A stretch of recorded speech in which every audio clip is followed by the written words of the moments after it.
One of the questions we are trying to answer in spirituality is whether there is a self. We are looking for our true self. So the question is self or no self? And from the ultimate perspective, they are both the same. It doesn't matter. There's ultimately no difference whether you experience yourself as a separate identity or you experience unity, non-duality. They are identical. But from that perspective, suicide bombing and lovemaking are also the same. So really, is that the question we want to answer? We want to ask? Is that what we care about? And to answer whether there is self or no self, we really have to get down to what motivates us. What do we want? So why do we care about truth? Why do we want to have the true answer to that question? It all comes down to how we feel, how our perception of reality feels. And truth, why do we care about truth? We care about truth because there's less friction in truth. Anything that's really true is not having a problem with reality. It is matching reality perfectly and there is no friction there. It's not colliding with anything that it cannot embrace. It has no boundaries. It's all encompassing. It's always true. And so when you ask the question, is there a self? What you really care about is a state of consciousness where there is no friction. And as long as you experience a self, which is a viewpoint that is not ultimately true, you experience friction.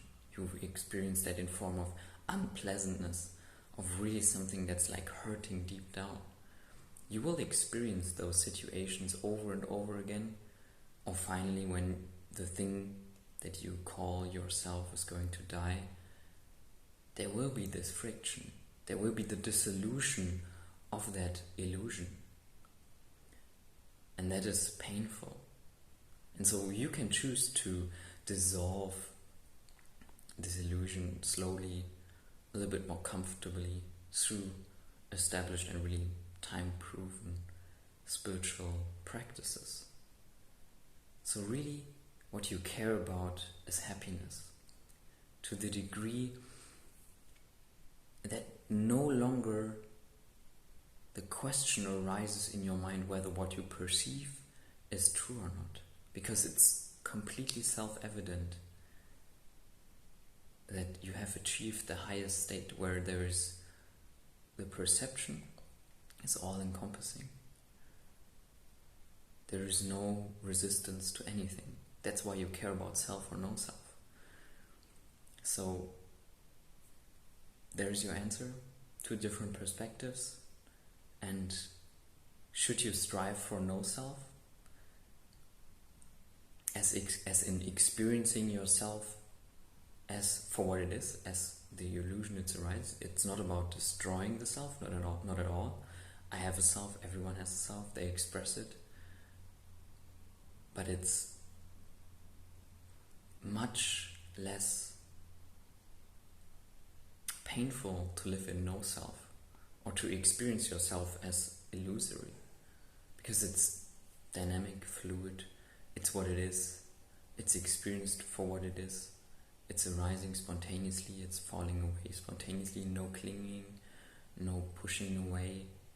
So that's really